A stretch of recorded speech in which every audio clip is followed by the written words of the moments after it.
وكم فاجأ سنة المال أن قبل ما قال وأرتوا كان كل جوجة أمين وناكسن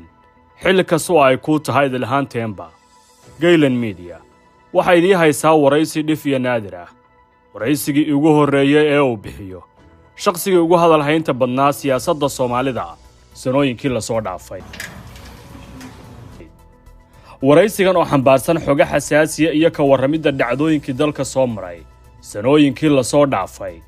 ayaanu la yeelanay ama ka qaadnay Fahad Yaasiin Xaaji Daahir oo soo qabtay 4 xil oo kala ahaa agaasimo madaxtooyo agaasimo ku-xigeen NISA agaasimaha sirdoonka iyo nabad sugidda qaranka NISA iyo la taliyaha amniga qaranka ee madaxweynaha Soomaaliya 4 jago iyo xilhaynta Fahad Yaasiin ee 5 sano iyo bilooyin dheeraad ah waxay leeyihiin dhacdooyin ku wareegsan oo xasaasi ah waa markii koobaad oo Fahad warinta si toos ah nooga ogolaado inaan waraysi kala yeelano warcelimaha aan waraysigan kaga bogan doontaan waxa kamid ah waxaan ahay hooyo koris ayada ay barbaarisay ayada ay korisay sooyaalka shakhsiyadda Fahad Yaasiin koritaan xirfad يعني فهد ومعلم دكتور قرآن وصومري nolosha igu bilowgeedii waxaan ka bilaabay dugsi quraan macallinka noqdo iyo kamid ahaanshaha kooxaha salafiga aniga waxaan kamid ahaa dhalinyaradii ku qanacday manhajka salafiga ah ku qanacday ururka al-Ittixaad Islaami xubin ka noqday darajooyin sarsare waliba ka gaaray waana ku faanaa dhammaan su'aalaha hoos imaanaya su'aasha weyn ee waa kuma Fahad Yaasiin 2 maamulkiisa NISA oo ay ku jiraan su'aalaha ugu badan ee la isweydiinayo ahaana waxyaabaha sida weyn dadka Soomaalida oo dhan ay jeclaan lahaayeen xog badan inay uga helaan waxaan hay'adda ka saaray wax allaale iyo wixii faragelin ajnabi ah oo ku dhex jiray oo si xad dhaaf ugu dhex jiray 3 doorkiisii faragelinta dawlad goboleedyada ee ay ku samaysay dawladdii oo xubinta sare ka ahaa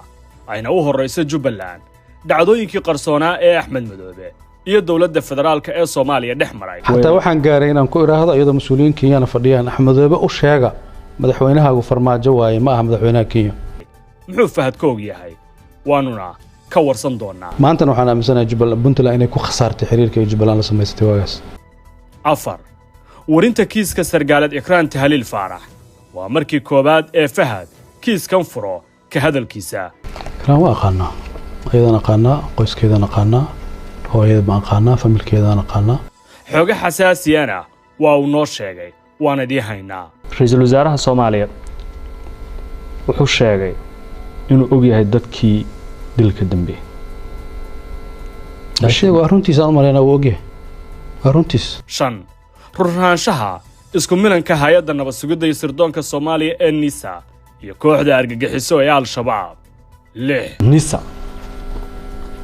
maanta waxaa xukuma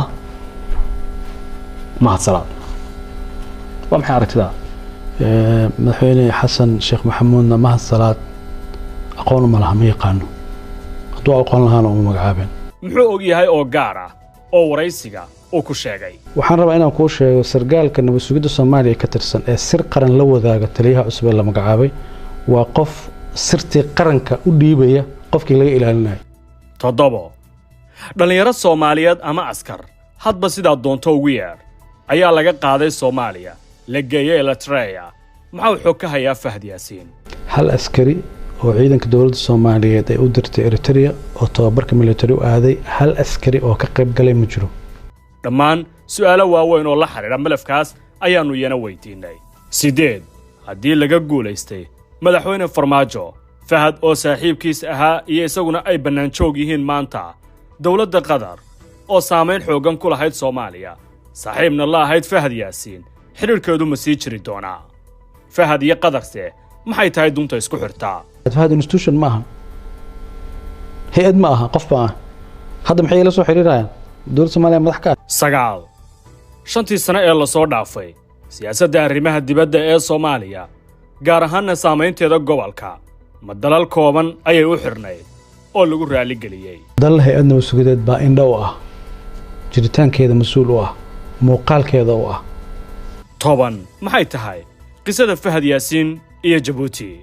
waraysigan gaarka ee aanu la yeelanay Fahad Yaasiin Xaaji intaas oo keliya kuma koobna haddii siyaasadda soomaaliya in lagaa badiyo ceeb ma aha khaladna ma aha doorashada mar baa gashaa waad guulaysan mar kalead geli ma guulaysanaysid waa natural adduunka o dhan bay ka dhacdaa waa isku darka nolol waryannimo shaqo siyaasi iyo xogo surdoon oo culus waxaana aannu wax badan kaga ogaan doonnaa su'aalo badan oo aysan sahlahayn inay bannaan ka yimaadaan haddii waraysigan uusan naga oggolaan waraysigan waxaan u tami doonnaa qaybo kala duwan oo halkan aannu marba qayb idinkugula wadaagi doonno ma jeceshahay inaad barato qur'aanka kariimka ah iyo culumta shareecada ugu kaalay markaska nuureyn online oo baro adigoo gurigaaga jooga qur'aanka higaada iyo culumta kale islaamka wixii faahfaahin kala xiriir nambarada shaashada kaaga muuqda